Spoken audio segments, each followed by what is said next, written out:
prendre déjà le tutorat.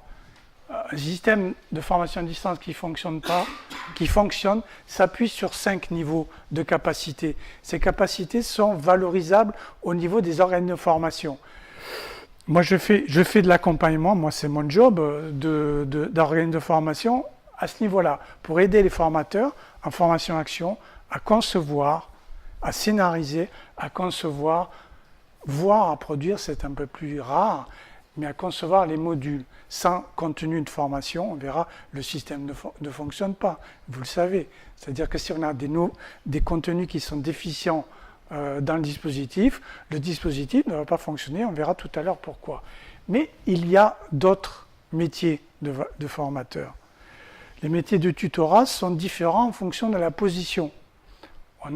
Si on est sur un aspect communautaire, on parlait tout à l'heure de la communauté des anciens de l'organisme qui va parler de ce qu'ils ont appris, ce qu'ils mettent en situation. Là, on est dans une approche de community manager, c'est-à-dire d'un tuteur qui va garder le lien et qui va faire parler autour des pratiques de ce qui a été appris, de ce qui manque éventuellement, de ce qu'il faudrait rajouter dans le futur, etc. On a le tuteur accompagnateur. C'est l'expert, c'est celui qui va être derrière et qui va dire dans une formation séquencée, mais qu'est-ce que vous avez appris et qu'est-ce que vous avez acquis en situation, surtout si la formation se fait en partie en présentiel. J'ai entendu tout à l'heure le mot apprentissage, j'ai travaillé avec un groupement d'OF en Bourgogne d'apprentissage, qui est membre du GIFOD. C'était une des questions. Les jeunes partent en situation, ils sont en entreprise, en alternance, et à ce moment-là, ils ont besoin de formation. C'est-à-dire qu'ils ont besoin de revenir dans leur parcours. Ils doivent être en mesure de poser aux accompagnateurs de leur parcours les questions qui sont relatives au savoir qui peuvent être utiles en situation.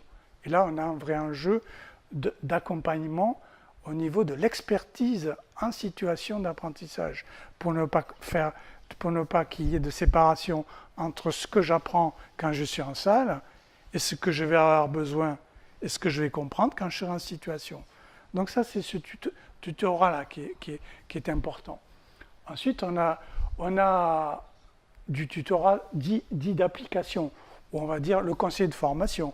C'est celui qui va intervenir en amont en particulier, qui dit, écoutez, moi c'est une formation individualisée, j'ai vu que j'ai un certain nombre d'éléments à la carte, mais je voudrais du conseil sur ce que je vais choisir et ce que je ne vais pas prendre, parce qu'effectivement, moi, mon profil, surtout en apprentissage, je vais prendre un cas précis, où on a sur certains métiers des classes qui sont extrêmement multiples. Ça veut dire qu'on peut, par exemple, dans le bâtiment, j'ai vu la situation, avoir dans les apprentis des gens qui sont jeunes et des gens qui sont en reconversion professionnelle. Ces gens qui sont en reconversion professionnelle, ce n'est pas la peine de leur proposer tout le parcours. On va leur proposer un parcours à la carte puisqu'ils ont déjà des acquis. Et ce travail d'accompagnement, le tuteur d'application est important. Plus, bien sûr, le tutorat sur les ressources.